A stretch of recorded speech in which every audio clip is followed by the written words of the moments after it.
I'm up here just off the Ridgeway in Coombe Gibbet, Berkshire.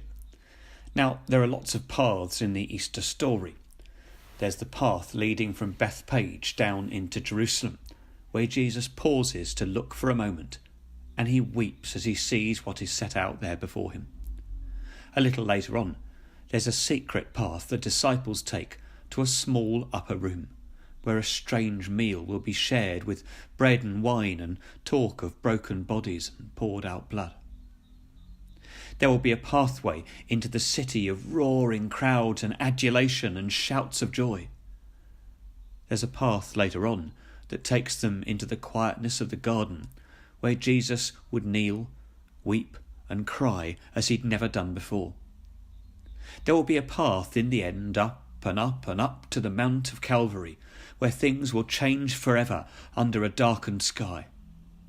And later still, there will be a path into a garden where Mary comes to find the most wonderful surprise that Jesus has indeed risen from the dead.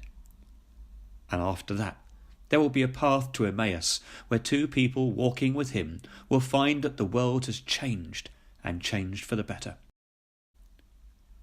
As you start to think about Easter, think about the pathways you're on. The ordinary paths to the shops, the pathway round the corner to the station. Think if you can find God in those pathways, just as the disciples did on the ones that I have mentioned.